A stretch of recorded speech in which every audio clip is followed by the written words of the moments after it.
जोंनि एक्सपिरियेन्स मथे गार्जेनफोरखौ थगायो न'आव लेखा फरायदों होननानै थगायो फरायसालियाव दा फोरोंगिरि साननानै गद होबाय फरायसालियाव फैनो होननानै बिथांमोना मा खालाय बिफां सायाव जिरायो बाजाराव थांनानै क्लास लाया बे टाइमा माहाय जायो कलेज टाइमावसो जायो कलेज लाइफआवसो जायो बेबायदि जानो लुबैदोंबा मेट्रिकखौ गिबियावनो पास खालायगोन बेनि उनाव नोंसोर कलेज लाइफआवहाय नोंसोर जुदि क्लास लानो गोसो गैयाबा बिफां सायाव जिरायनो हागोन आरो जुदि लानो गोसोबा नोंसोर क्लास रुमाव जिरायनो हागोन बे कलेज लाइफआव रावबो जेबो होनाय नङा मिथिबायना नाथाय नोंसोरखौ खावलायबाय एज ए स्टुडेन्ट हिसाबै दिनै गार्जेन बिथांमोना नोंसोरखौ थिनहरबाय थायो सानफ्रामबो फरायसालियाव आंबो दुखुसो मोनबाय बाहेरायाव थायो होननाय लोगो लोगो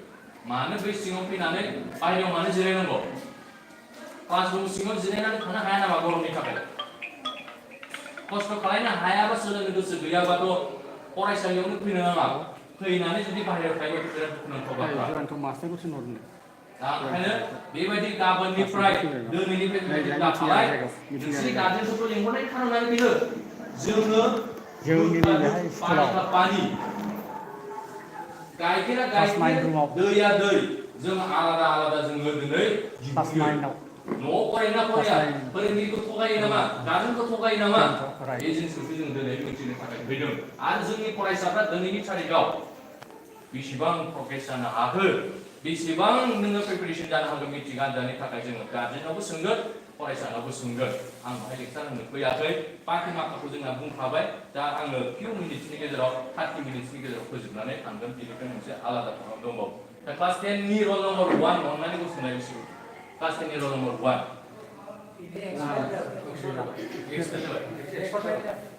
sorry roll number 2 roll number 2 3 ada apa ber apa pe picture 4 coba apa sih kosong mana hai balik dari kalian tinggal di sini मोनथिदोंमोन ना लाइजामखौथ' मोनथिखादोंमोन मानोथो मा होना बेयो फैना फैयाखै नामा थांगोन थाङाखै फैनो होनोमोन ना नोंहा दासिम फैना फैदो मोनथियाखै लाइजामखौ होदोंमोन फैदों बिसिना मा गामि नोंसिना मा गामि हा नोंसिना गाज्रि फैदों नोंनालाय बादा होदों नामा नोंसोर फैनायखौ होदोंमोन ना अके जेखुनु जाया गार्जेना उनाव थागोन आं गार्जेन दं बिथांमोना आलादा रोखोमै सोंनाय जाबाय दा मेट्रिक परीक्षा जोंना बारा गोबाव गैला बेनि सिगां मोनसे क्लास 10 नि स्टुडेन्टफोर खोनासं मेट्रिकनि दरखं मोखां गानो लुबैदोंबा 2020 मायथाइयाव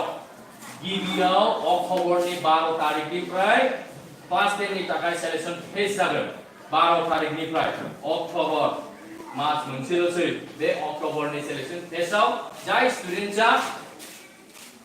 25% मोना एसे ओभारअल 6टा साबजेक्टखौ लानानै बियो हाजारखि गाब मेट्रिकनि दरखं मोखां मोननाय नङा गानो मोननाय नङा सेलेक्शन टेस्टआव फेल जागोन 9 मान थांनायावथ' हाखाथारनांसिगौ बेखौ गोसोआव ला गिबियावनो दा मा नाम नोंना हा लासि बसुमतारी रल नम्बर 2 ना दा गाबोननि तारिखआव जोंना मेट्रिक परीक्षा नै फेब्रुवारियाव जागोन 2020 आवसो दिनै 2019 नि सेप्तेम्बरनि 7 तारिख गाबोननि तारिखआव मेट्रिक आनजाद जायोबा पास खालामनो हागोन ना हाया सियर थगायाखैना दाख्लि हाबियालियाव मबे साबजेक्टआव नोङो हाइस्ट मार्क मोनामोन बर' बेसेबां मोना 60 लयेस्ट गाहायथार साबजेक्टआ मार्क मोननाया मबेयाव बेसेबां मोना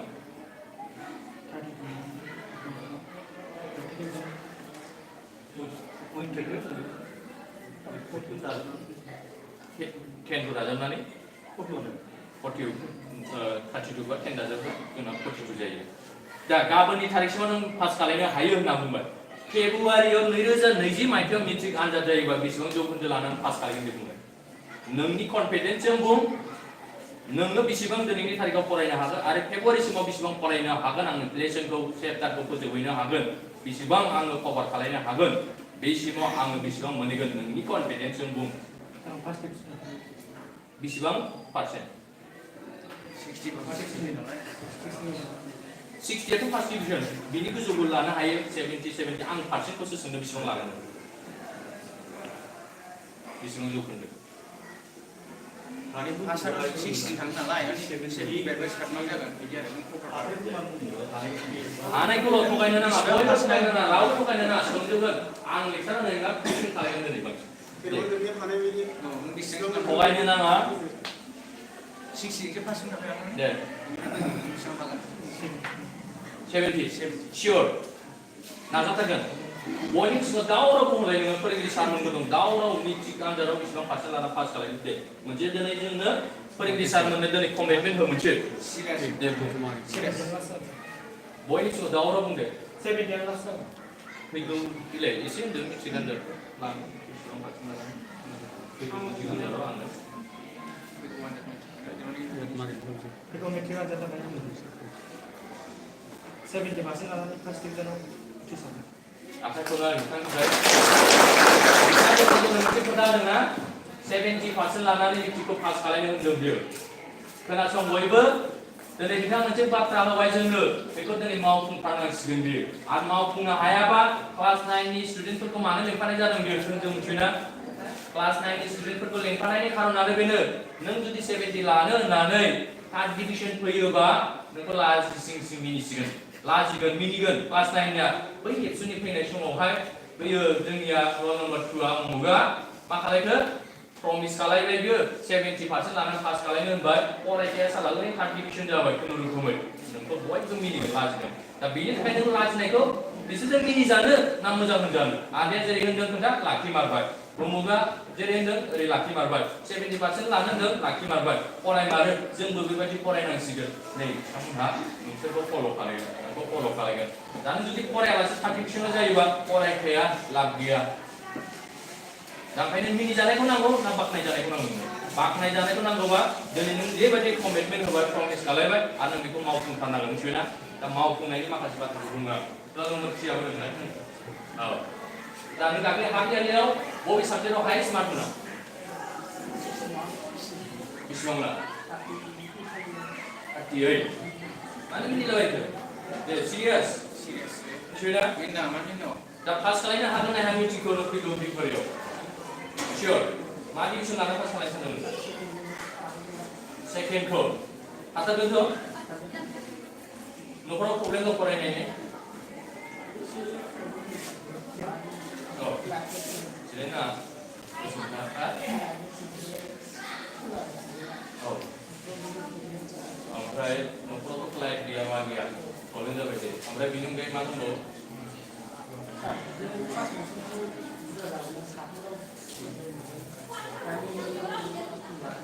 नोंसिना फार्स्ट टाइमाव साथाम दं सोर दं सानैया सोर सानैखौ सोंगोन दा मोनसे खोथा हो 2016 आव सातपारा सुसेन होननायाव अल आसामाव 1 नम्बर पजिशन फैदों टपार फैदों मिथिबायना सातपारा सुसेन 1 नम्बर पजिशन फैदों टपार फैदों बियो बेनि न'खराव जेबो गैया टेबोलबो गैया लेम्पबो गैया लाइटबो गैया मा खालायो खयलायाव जिरायनानै फरायो बियो खयला मिथिबायना बस्तायाव जिरायनानैसो फरायो न'आवबो गंसेल' सातपारा सुसेननिया बिफाया खैला जावहैयो सम अखा हायोबा खैला जावनो हाया ओरैनो थानाङो मिथिबाय खयला जावो बिफाया थाखा हरनो हाया गोबावजों खनसेल' हरो बिमाया हाजिरा मावो फिसालाया मा खालायो खयला बनानै फरायो लेन्थन माने लाइट गैया बिसिनियावहाय माबा गैया कारेन्ट गैया जेबो गैया सानावनो फरायो लेन्थनजों फरायो आरो बे अल आसामाव 1 नम्बर पजिशन लानानै फैदों मानो बिथाङा मोनसे टारगेट लादों आङो बिराद फरायनो गोसो कलेज हाबनो गोसो आं जुदि third division second division first division जायोबा आंनो कलेज फरायनो थाखाय रावबो हेल्प होनाय नङा मदद होनाय नङा आंनि आखायाबो कलेज फरायनो थाखाय आंनो थाखा फैसा होनो हानाय नङा गतिके आं मा खालायनांगोन टप 10 आव हाबनो नाजागोन आं जेरैखि जाया टप 10 आव हाबनाय लोगो लोगो सारा मानसिफ्रा ओनसोलनि मानसिफ्रा आंखौ अनगोन मोजां मोनगोन आंनो कलेज फरायनो थाखाय हेल्प होगोन ओरैबायदि नाजाबाय खस्थ' खालायनानै फरायबाय कलेजाव जिरायनानै फरायबाय अल आसामाव 1 नम्बर पजिशन फैबाय लगे हिमन्त बिश्व शर्माया इडुकेशन मिनिस्टारमोन 5 लाख थाखा डनेट हरबाय न' बानायनो थाखाय डनेट हरबाय लामा बानायनो थाखाय डनेट हरबाय फरायसालि बानायनो थाखाय डनेट हरबाय सातपारा सुसेननि थाखायनो बे फरायसालिया ओरैबायदि मोजां जाबाय दा दा जोंबो ओंखायनो गैयैखौ गैया होननानै साननानै लायोबा नोंखौनो जुदि गाहायाव दोनखानानै लायोबा आंना न'खराव जेबो गैया थाखा फैसा गैया माबा लाइट गैया लेम्प गैया होननानै जुदि फरायालासे नों गावखौनो नोङो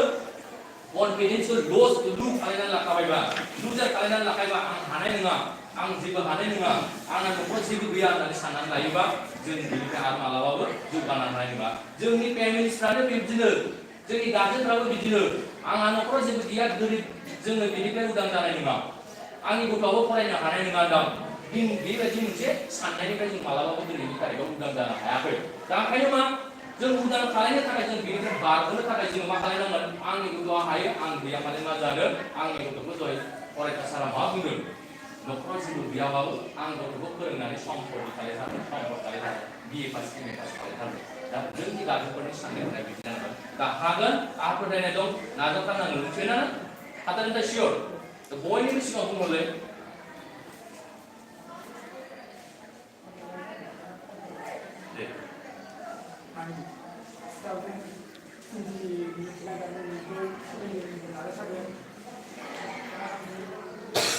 हागोन बिथाङा दा गाबोन जुदि इंराजि जायोब्ला मेट्रिक आनजादा गाबोननोसै हमनानै ला नोंसोर 9 मान फरायखांबाय गाबोननो जाबाय नोंसोरनि इंराजिनि मेट्रिक परीक्षाया दा बे इंराजिखौ नों पास खालामनो हागोन ना हाया अनलि इंलिश साबजेक्टखौ हागोन ना हाया इंराजिखौ नांगौ साबजेक्ट मोनसेल' पास खालामनो हागोन दा बेनि थाखाय नोङो ग्रामाटिकेलि सेन्टि दिनैनि थाखाय जोंहा बुंलाय पार्टियानो भइसेसखौ हाबाय हादोंना हायाखै हादोंना हायाखै दिनैनि थाखायसिमाव नेरेसनखौलाय एसे थांबाय टेन्सआवलाय प्रिपजिसन ओमफ्राय एसे राइटिं हाथ'वाखै दा नों नायनो मोनगोन जेरैखि जाया नों ग्रामारखौ नोङो जेरैखि जाया आं 20 मार्क्स लाखिगोन होननानै बे भइस नेरेसन टेन्स बेथ' कमनखा जोंना प्रिपेरेसना कमनखा माखासे नोंना माने एसे राइटिंआ कमनखा बेयो फैबाय थायो फैया बियो फैबाय थाखाथारो दा बेखौ नोङो जेरैखि जाया इंराजि ग्रामारखौ नों पारफेक्ट खालामनानै लानो हाथारनांगोन होमबा नोंनि इंराजियाव होमबा नों थिग जागोन आरो नङाबा इंराजिनि नों ग्रामारफोरखौ जुदि हायाबा एक्टिभ भइसनिफ्राय पेसिभ भइसनिफ्राय एक्टिभ भइसआव लांनो हायाबा होमब्ला नोङो टेन्सखौ हायाबा टेन्सनि 2 नम्बर मार्कआ नोंना लस जागोन नेरेसननि 2 नम्बर मार्कआ नों जुदि लस जायोबा नोंना माइनास जागासिनो दं दा ओंखायनो नों पास खालामजानांगौबा इंराजि साबजेक्टखौ बै ग्रामारखौ नों थिग खालामनानै लाग्रोनांगोन पारफेक्ट जागोन आरो नों ग्रामाराव अब्लासो हागोन एसे अभारअल नोङो मेट्रिकखौ पास खालामनो हागोन ना हाया फेब्रुवारियाव जायो सियर मा डिभिजनाव लानानै पास खालामनो सेकेन्ड डिभिजन खोथा बुंना दा नों बयनिबो सम्पति खोथा बोलाय दिनै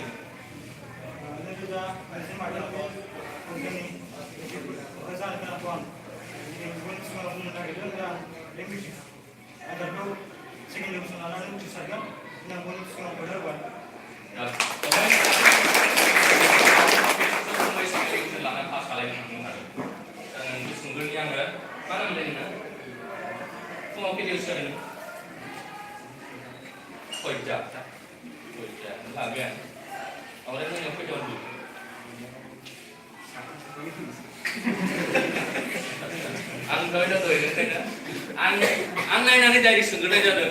नैबे बिथांमोना एसे गोबाव फरायो बेबो एसे थाब उन्दुयो जोङो नायबा नोंनि थाखाय सिनायखायो दा नोङो साख्रि उन्दुनानै मेट्रिकखौ पास खालामनो हागोन ना हाया जुजिगोन ना जुजियाखै दिनैनि तारिखसिमाव नों पास खालामनो हागोन ना हाया हानाय नङा अब्ला नोंनि लोगोफ्रा दिनै कलेज फरायनो थाखाय सेकेन्ड डिभिजन फार्स्ट डिभिजन होननानै बुंबाय नों मा माबायदि मोनदों गोसोखौ माबायदि मोनदों आर्ट्सआ सिदा बसरदे एकदम आंखौ नायनो खौनाय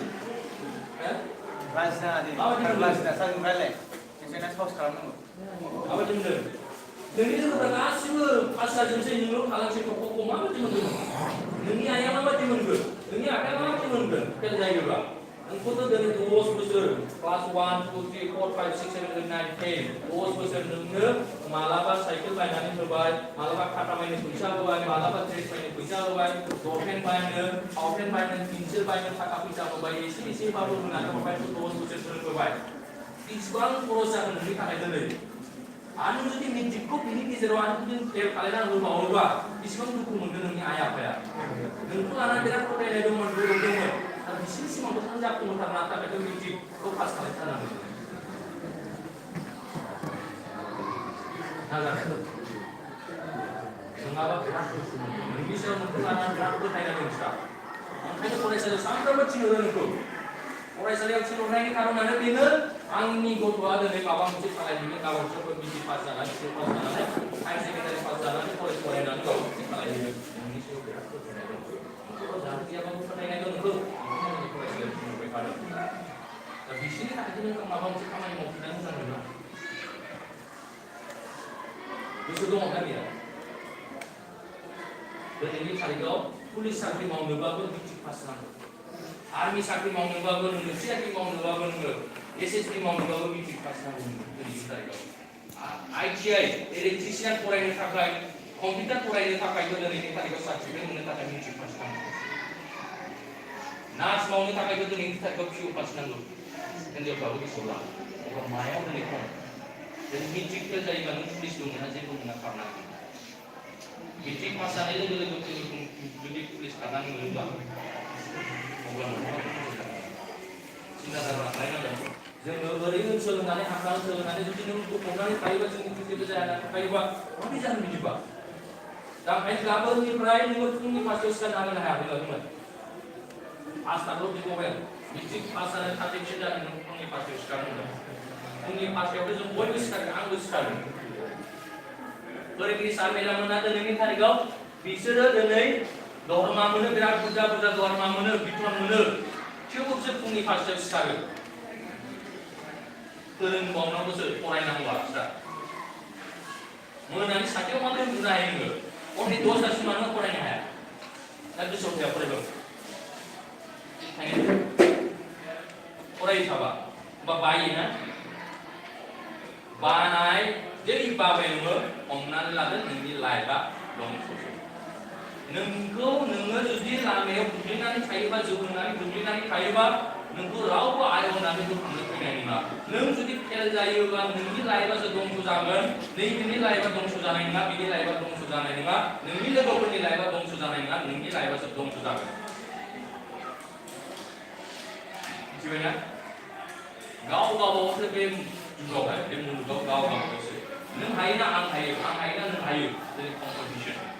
दा ओंखायनो नों बुजिनांगोन नाजाथारगोन ने मिथिबायना हागोन हाया नाजायोबा हायो दिनै मास मोनबाथ' मोजां सम दंबावो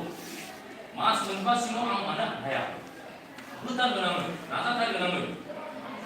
नैबे कनफिडेन्सखौ नों मालाबाबो लुजार खालामनानै लानो नाङा नोंनि फोथायनायखौ नों खालामनानै ला आं हागोन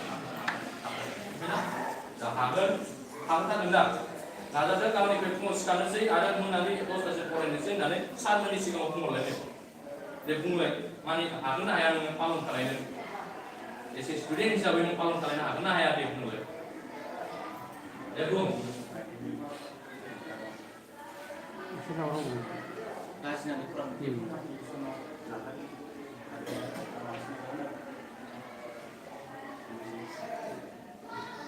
खोनाबाय हागोन आरो बे खोथा नोंखौ मा बुंनांसिगोन जुदि उन्दुनानै थायोबा बे लाइफआ नोंनिसो रावनिबो नङा गारजेन बिफांमोन फैदों अननानै बयबो गसंनानै था नोंसिनि माबा जे जादोंमोन बाबुमोन सोर सोर दङ बिसिनि जे पेरेन्टस फैदों नोंसिनि जे पेरेन्टस अननानै गसंनाय सोर सोरना फैदों बेयाव सोरनि बिमा बिफा फैदों सोर सोरना फैदों दे सोर सोरना फैदों गसंजोब गसंनानै था खोनादों दा Orman. Enggak sana. Sana. Naik itu sangat ini pakai Asus sudah beri atas mana? Salah masih. Kita ini tipu mereka kan. सबसे देशी पढ़े खाया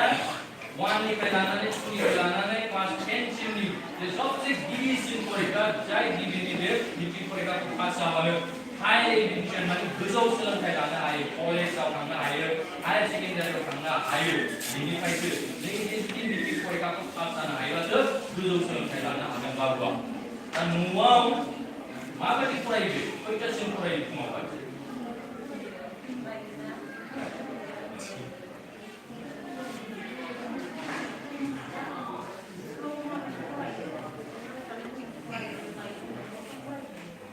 मोनायाव फैथ'नो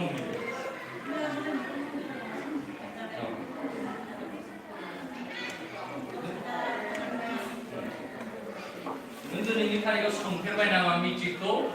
पास खालामनो हागोन ना हाया होननानै ओमफ्राय गाव मा होनो सिरिथाय जेबो खोथा मिथिनो हाया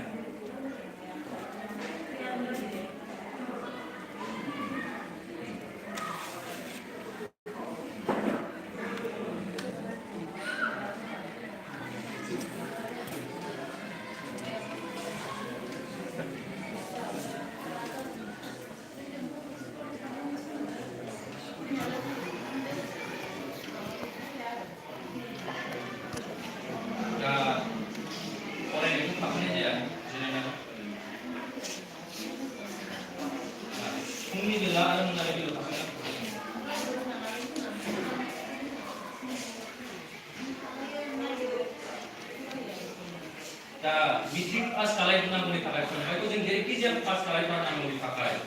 जेखियानो जाबाथाय ओरैबायदि दुखु मोनगोन बयबो दुखु मोनगोन फायासि बिमाया दुखु मोनगोन फिसाया दुखु मोनगोन बिटिया दुखु मोनगोन बिनि उनावहाय गावनाव फैगोन आरो दा ओंखायनो मेट्रिक पास खालामनांगौनि थाखाय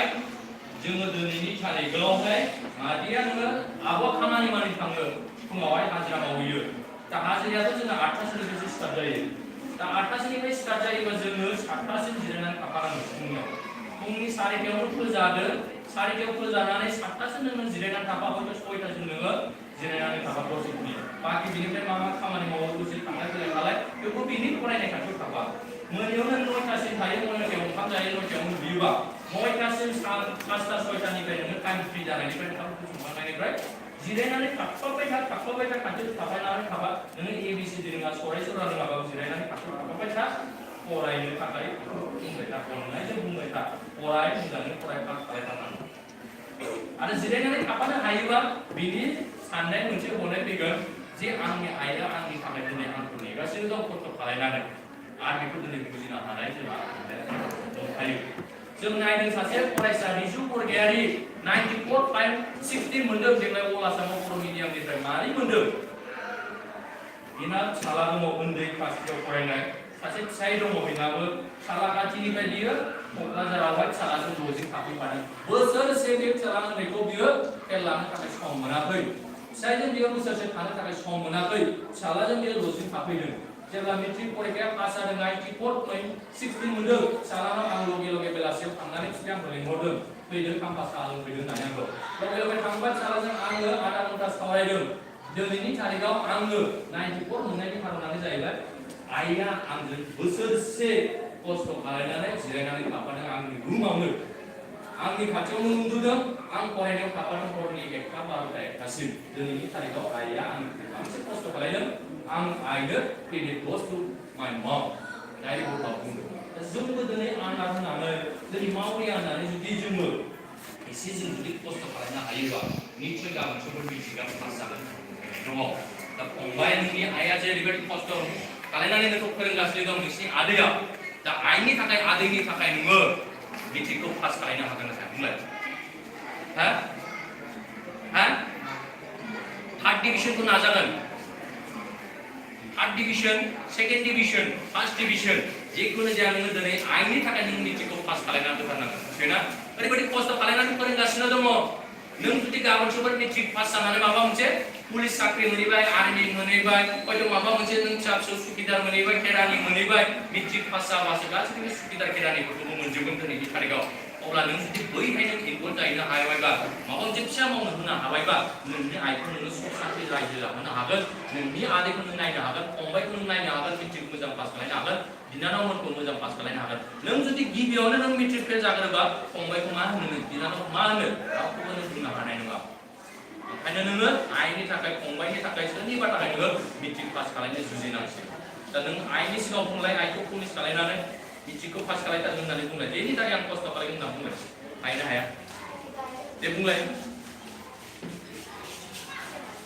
दे दावराव बुं सारनाबो खोनासङो दे बुं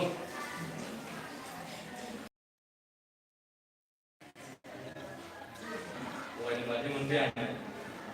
आखिला जायाखै बेबायदिना सारिखौ जुदि प्रब्लेम जागोन नोंनिनो प्रब्लेम बेना हागोनथ' सियर खस्थ' खालामगोन दिनैनिफ्रायनोलाय दिनै खस्थ' खालामना फरायगोन नोंलाय दावराव बुं दे फंबाया साथाम दङ जोंना खेबसेनो खेला फरायोना नोंहा खेला सोर सोर दं गसंलाय साथामबो नोंना बबे माया गाबोननि तारिखआव मेट्रिक आनजाद जायोबा पास खालामनो हागोन ना हाया आइनि सिगाङाव फंबायनि सिगाङाव फेब्रुवारिसिमाव मेट्रिक आनजाद जायोबा मा जौखोन्दो मा डिभिजनाव लानानै पास खालामनो आइनि सिगाङाव दिनै खोथा होलाय सेकेन्ड सियर थगायाखै न'आव फैगोन फरायगोन माबा न'आव 1 घन्टा गाहाम फरायो मोनायावलाय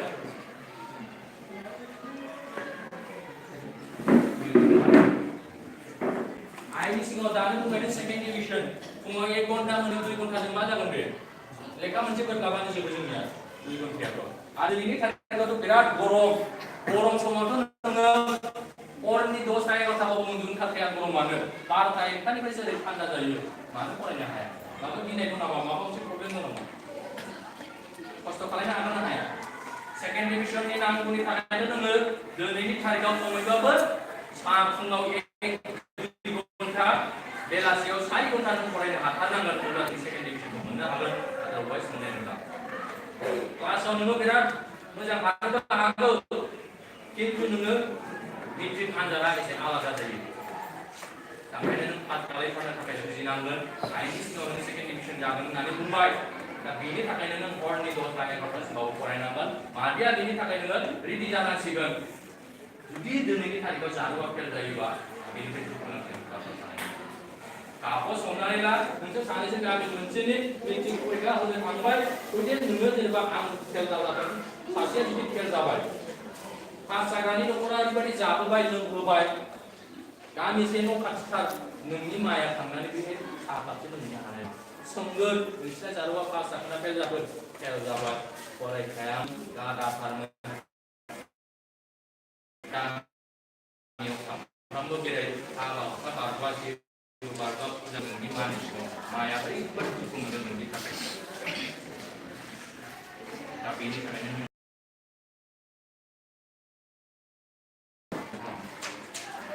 सालायनानै बुंदो आं खोनाबो दोननाय दासो बुंलायदो दे बुं दे 10 मिनिट दंबावो आंनि आखायाव दे थाब बुं